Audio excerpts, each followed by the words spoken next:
Well, the Little Rock School Board voted tonight to redraw and reduce its school zones, going from 9 to 7. It's all to comply with a new state law.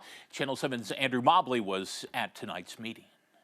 Act 503, passed at this year's legislative session, only allows for 9-member school district boards if a district's average daily student attendance is at 20,000 students. LRSD's enrollment has fallen below that threshold. I don't know that anybody on the board welcomed this situation, that we were going to have to make a big change, because it meant that we would have to go from 9 to 7. That means that to comply with the new law, every seat on the new 7-member LRSD board will soon be up for election. New terms will be 4 years rather than 5, and since terms must be staggered, half the board will only serve 2 years before facing re-election. There are concerns about continuity of leadership and continuing the progress the board has made. With this change, we don't know how many people who have experience as a school board member may be back with us next year. And the school board is a very different situation than any other public service opportunity.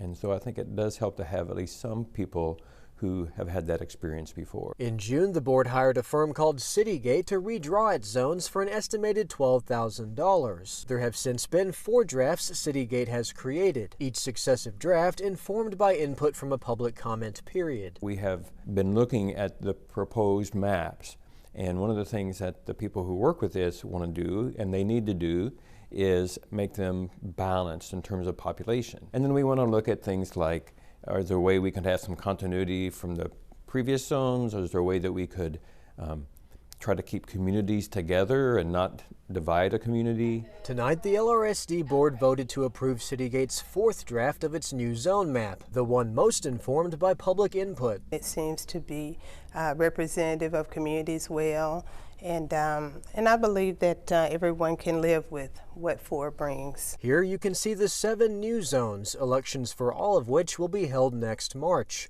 On your side, I'm Andrew Mobley. Okay, Andrew, thank you very much. To be clear, these zone changes will not affect where a child goes to school. It will just affect representation on the school board. To see those zone changes for yourself, head to our website, katv.com.